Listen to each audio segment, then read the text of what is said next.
New year begins with a bang from the Bucks. For a governor already campaigning, it also brings a challenge from the right. The party out of power. How many challengers and for what? And medical marijuana. Will Washington limit Arkansas's legislation? Arkansas Week next. Local broadcast of Arkansas Week is made possible in part by the award-winning Arkansas Democrat-Gazette, Arkansas's largest major newspaper, bringing you local, national, and international news since 1819. By the Arkansas Times, keeping you informed by covering people, events, and politics in Arkansas. By FM 89, KUAR in Little Rock, with in-depth news reporting, analysis, and discussion each weekday.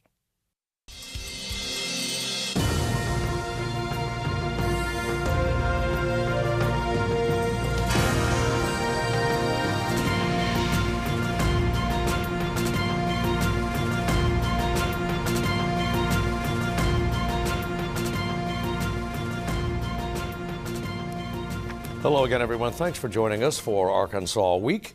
We will begin tonight with state finance. It may be a very good year.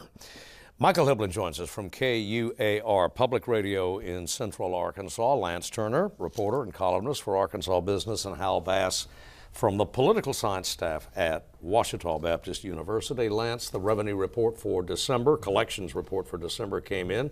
Smiles on the second floor of the state capitol. Not a bad and one. The third one might. That's absolutely, yeah. You know, another record month for collections, which has everybody feeling pretty good. I think legislators feeling pretty good. Certainly, the people the bean counters, the folks who are keeping track of all this, ended up in December above forecast for December, and then also above December last year. Actually, 10% above December 2016 in terms of state general revenue. So. Everybody is feeling pretty good because it came on the back of some pretty strong sales tax receipts and also individual income. And so certainly the sales tax number, driven in part by retail, is a good sign because it sort of plays into this narrative and some other evidence that we've been seeing that people are feeling a little bit better about spending again. And so we've had, we're coming out of a holiday season. These numbers actually were collected in November, and so that's sort of a signal of the start of the holiday season. Right. But retail analysts and retailers have all been reporting that results from the December, the wrapping up the entire holiday season have been very good, and you don't often hear that. They always fall. It seems like they're never happy with what they get, even if there's a little bit of an increase. But they all seem uniformly very happy with how retail spending went. So the thought is that the consumer is feeling pretty good. There's only a couple of areas of concern, I think. Something that we've been hearing for a little while too, that motor vehicle sales have been down, and this was reflected in this report, and just anecdotally some things that we've been hearing around town is that the auto retailers have been having a bit of a problem and are forecasting lower sales for the coming year. But in other parts of the economy, things are looking pretty good. Let's do this before we go any further, and we will do more on this in a subsequent program, I trust. What about on-premises retail? Well, there's the rub, and I think that's the vulnerability that we may have. And I'm not exactly sure what these numbers say about that in terms of your brick and mortar sales. But that is, the interesting thing is that this week, Metro Plan, which is sort of the planning agency for the central part of Arkansas, the Little Rock, North Little Rock, Conway sort of metro area, has a report that they do every year where they take a look back and then a look forward. And the crux of their report, really centered on retail and the vulnerability that we are at in terms of brick and mortar retail. Arkansas, central part of the state, Pulaski County, in terms of its exposure to retail in the commercial real estate area, is pretty big. And so if the national trends continue and come to Arkansas, and Arkansas is usually, as we all know, kind of on the tail end of the national trends. If the national trends continue, we could find ourselves with a lot of vacant commercial real estate because retailers are going out of business. Just this week, Sears and Macy's both announced hundreds of more stores to close. JCPenney has been struggling. Malls have been struggling. Dillard's is a big presence in a lot of malls. And so this commercial real estate exposure to retail is a vulnerability that we will be living with in the coming years as people's habits change and we order more from Amazon, as we all did this holiday season, I know. It's just the habit that we're going to have to square off with and deal with. Yeah, back to the moment now. We had some months in the last fiscal, even in this fiscal and in calendar year 2017, where collections were less than robust. Even though consumer confidence is up, the administration would seem to be heading into February's fiscal session with maybe the wind at its back. Definitely, but they do signal more conservative budgeting in the budget that will be presented next week. The governor's supposed to start presenting elements of his budget, I believe, on Tuesday, and all the it's kind of a typical line that you hear. They're going to be preparing for the worst in their budgeting. They're signaling more cuts, but also trying to make sure there's a buffer there in case the bottom falls out of the economy. So that's in the broad strokes. We don't know what the details will be yet, but that's sort of how they're signaling in terms of their budget. I'm sure they're feeling confident. It's nice to have that confidence going into it, but asterisks as they head into the budgeting season. Michael, healthcare, guys, healthcare figures into that in a very big way, always does. Yeah, well, the governor on Thursday released new numbers for the number of Arkansans being covered by Medicaid, and it's about a 10% drop from over the last year. And there have been a lot of efforts to rein in the number of people getting Medicaid, and he said that this is a sign that these steps are working.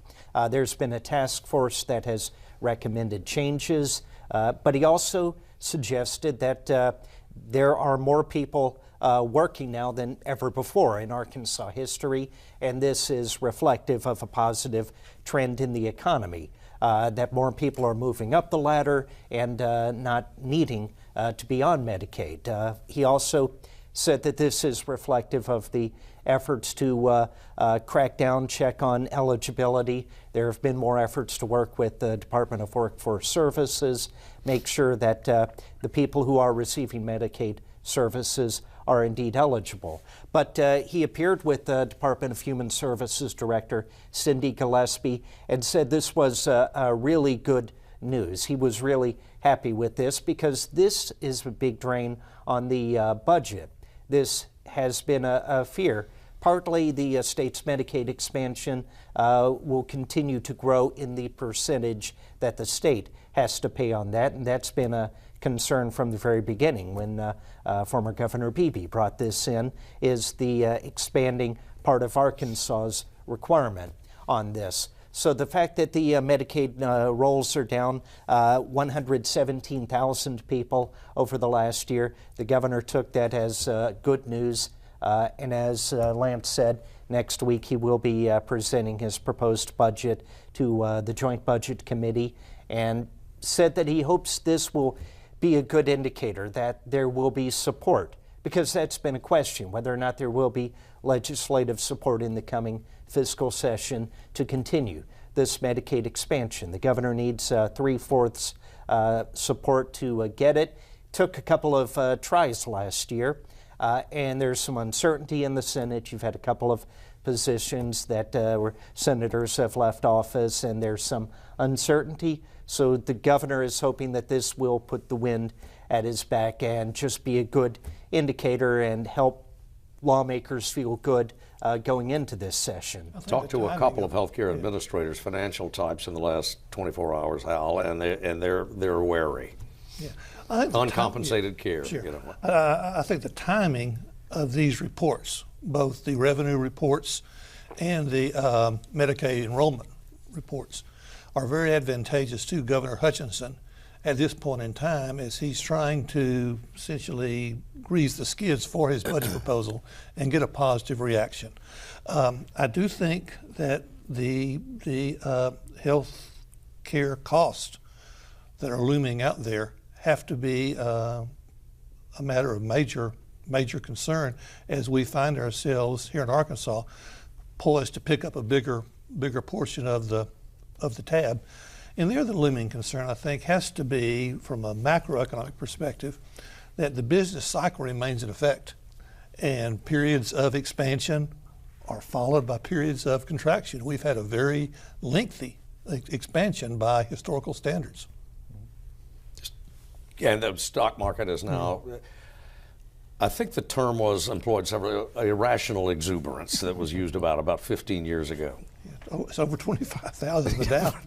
Yeah. It's We'll incredible. But on the health care issue, there is still the question. Some, like Arkansas Advocates for Children and Families, are questioning whether or not this is just a big improvement, that Arkansas as a whole is doing better, or whether or not these changes in policy are to blame for this reduction, whether people are just being cut because of these new steps being taken, and whether or not it really is beneficial for the state. Yeah, and one of them in D.C. is the elimination of the individual mandate, which some healthcare finance people, it's not an immediate problem, but it'll surface, they say, soon enough. And then the states and the federal government will have to cope with whatever the outfall of the downfall or the shakeout of that is. Mr. Hutchinson, certainly before the end of the year, volunteered that, yeah, open carry would appear to be the law of the state anyway. Now we have these reductions in health spending that he's offering up. Nonetheless, he gets a challenger from the right, not wholly unexpected. Hal? Right.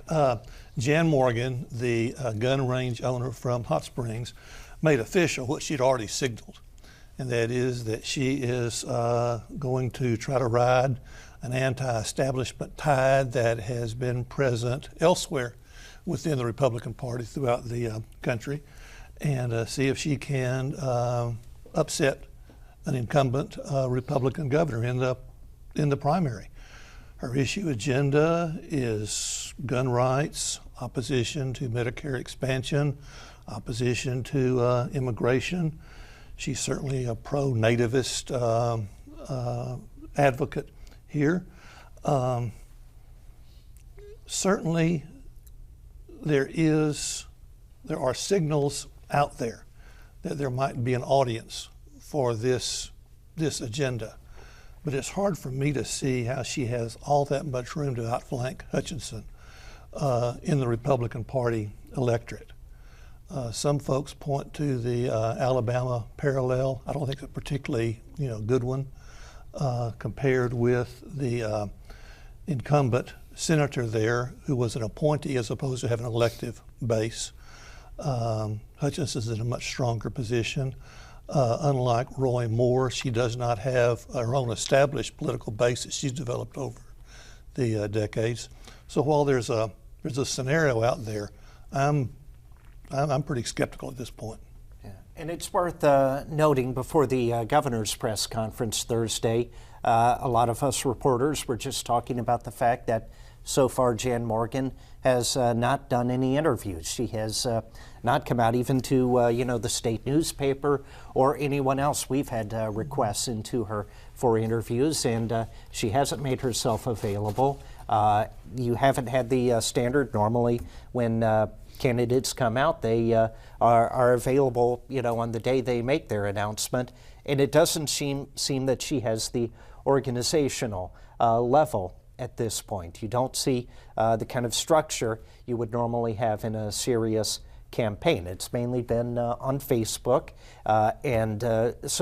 but is that the new trend? Obviously, President Trump has attempted to bypass the traditional media by going through Twitter, and it's whether or not she can build this anti-establishment mode here. Of course, another feature of her campaign, a distinctive feature, is that the national attention she's gotten is in many respects much greater than the state attention that she's gotten. On both the right and the left, folks are taking note of this nationally. Far more, it seems to me, that folks are taking note here in Arkansas. Well, to go back to something that Hal just kind of mentioned, the Bannon slash approach, or the Bannon approach, the slash and burn approach anyway. No one questions that Mr. Trump is probably more popular in the South and parts of the Midwest than anywhere else, and that popularity remains high, and it remains high among self-identified Republicans. Nonetheless, and Alabama notwithstanding, This is a president who has rarely gone above 40% in national popularity ratings. Is the Bannon approach wearing a bit thin? I would say there's certainly evidence it's wearing thin with President Trump, given the events of this week. And I think that is going to diminish the credibility nationally of a Bannon-inspired candidate, hither, there, and yon throughout the land. It was a moment in time. I think that moment may have passed. Particularly when his big money has apparently pulled out this week after his comments in the Michael Wolff book. So you got to have money as oxygen in politics, and so you got to have that oxygen for sure. Well, how much money? Let's move on to the loyal opposition. How much oxygen? How much money can the Democrats expect in 2018? Well, nationally, Democrats are extremely optimistic that 2018 is going to prove to be a wave election that's going to result in sweeping Democratic victories across the board, certainly in the legislative contest, extending into gubernatorial contest and state legislative contest. And to support that point, I think it's fair to say the party out of the White House typically does quite well in midterm elections. The National Republican Party is polling poorly at this point in time, but the questions are, to what extent will this tide extend into Arkansas? The Democratic prospects for narrowing the margins in electoral contest look quite good to me. Whether that's going to translate into transformed outcomes and electoral victories strikes me as much more problematical.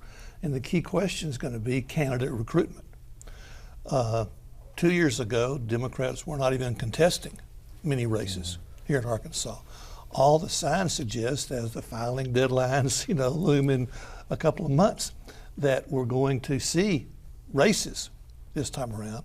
But whether those challengers prove to be credible remains to be seen. And get to the point you begin this conversation with. The extent to which the National Democratic Party and more broadly Democratic Party network actors want to invest scarce resources in Arkansas contest as opposed to other contests remains up in the air.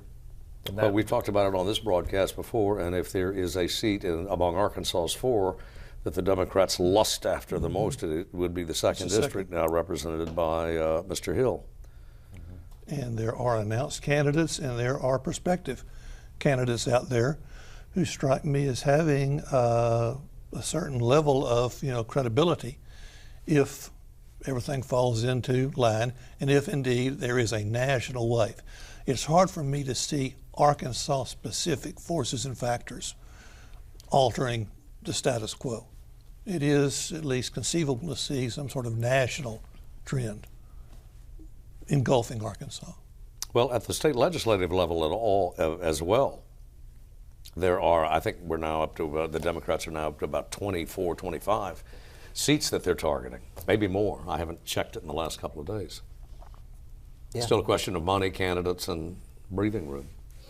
Yeah, and I haven't checked here in a while, but it is something that Democrats clearly are working to try to rev up support, especially in traditional territories where they can build support in the metropolitan areas, certainly around Little Rock, and chip away at Republicans at a time when Republicans, and particular the president, are under fire. Well, another big issue, and this one involves Washington as well, and that's medical marijuana. Michael. Very interesting. The Attorney General. The ball General, is barely off the ground here, but. Yeah, Attorney General Jeff Sessions issued a directive backing away essentially from an Obama-era directive in recent years, suggesting that prosecutors not put too much effort into pursuing marijuana-related prosecutions. And this comes as obviously California became the latest state to implement recreational marijuana. Arkansas is in the process of preparing its implementation of a medical marijuana program. We've got licenses that are applications that are being scored right now, and we expect licenses for cultivation facilities, growers to begin being issued next month, and then dispensaries after that. But what was really interesting was seeing Governor Hutchinson asked about this on Thursday. Hutchinson, among the many positions he's filled over the years, he has been a former U.S. attorney and former head of the Drug Enforcement Administration. And he basically acknowledged there's a lot that is still unclear about that. Are we going to see a difference between recreational use and medicinal use? He said Arkansas approved medicinal use, said it's clear he doesn't think they want to see recreational use, that there still ought to be a big distinction between the two. But what was interesting is he said from his perspective there needs to be a difference between the recreational and medicinal use. He said that President Trump has recognized the medical view of using marijuana and not necessarily pursuing that. Basically, he was careful in choosing his words, but basically said that, well, voters have spoken and he thinks the medicinal use should seem to be allowed to go forward as it is. But Lance, you might be able to pick this up. All these deals. Why, Lance? Right, yeah. Well, I think the other interesting thing that I think the governor pointed out that we needed to watch, and we've been watching a little bit at Arkansas Business, is the financial side of this. And that's, he said, the financial side of this memo, which there's all these memos regarding how to deal with medical marijuana and recreational marijuana in the states in terms from the standpoint of the Department of Justice, is what's going to happen to that enforcement. So the problem is, in all states that have some form of marijuana, is the banking of marijuana. You know, everybody's walking around with tens of thousands of dollars of cash in a satchel because they can't go to a bank to deposit. And banks are heavily regulated by the federal government. And the federal government, in its eyes, marijuana is illegal.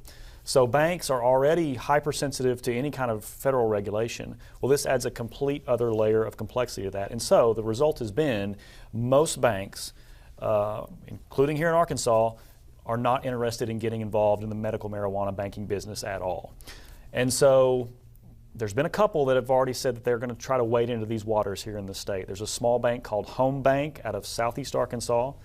Very, very small bank that says it's going to try. For now. This was before this announcement. There's another entity called Medicaid, which is developing a cashless system, kind of like you have an HSA card. This would be sort of an HSA for marijuana. But they're going to have to be backed by an in-state bank, and they've not yet revealed who that is going to be. They're watching these rules now to see, well, does it mean that the local U.S. attorney, are they going to come after us? Are they going to devote more time and scrutiny to us? I think the lesson to take away from this is going to be that everybody is going to have to be tip-top in their game in terms of how they bank this industry. If you're going to wade into these waters, you're going to have to know to the letter what you're doing, crossing every T and dotting every I. That's going to be the immediate takeaway. I don't think there's an appetite on the part of U.S. attorneys, at least in Arkansas, to really go after all of this. But you know what? The option's there, and if you're messing around and your game isn't on point, you could risk the wrath of the federal government. That's right, absolutely. And that's the key thing is, what did our U.S. attorneys take away from this? And finally, late Thursday, we had a statement, at least from Eastern District Prosecutor Cody Highland, who said his office will continue to exercise our prosecutorial discretion and evaluate criminal cases on an individual basis. Western District Prosecutor Kenneth Elser, spokesman, just deferred any questions to the Department of Justice and essentially had no comment. But I think the other takeaway is that Congress probably needs to act. And I don't know what the appetite for that is going to be, but that's what would solve this. That would go a long way to solving this, is if Congress would get in there and say, okay, let's take a look at this finally from a federal perspective and put some rules in place and give some clarity. I think that's what everyone would desperately love to happen. But I don't know that that's going to happen. I don't know that any congressman in Arkansas really has the stomach to go after something like that. But maybe we'd be surprised after what's happened this week. Maybe that'll light some fires, and maybe we'll see some change. But I think what I hear the two USAs saying, Eastern and Western, is please make this go away. I mean, how? Sure, because U.S. attorneys tend to be very well connected state party figures and tend to have electoral ambitions themselves and would just as soon not get caught up in something as controversial as particularly medical marijuana issues here.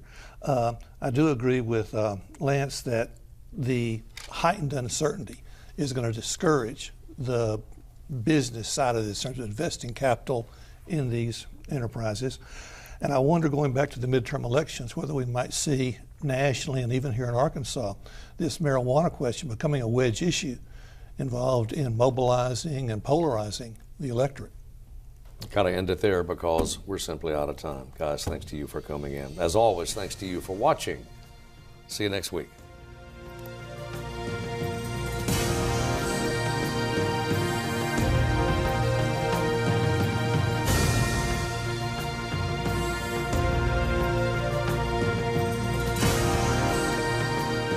Local broadcast of Arkansas Week is made possible in part by the award-winning Arkansas Democrat-Gazette, Arkansas's largest major newspaper, bringing you local, national, and international news since 1819.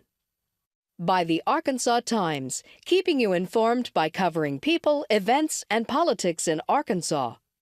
By FM 89, KUAR in Little Rock, with in-depth news reporting, analysis, and discussion each weekday.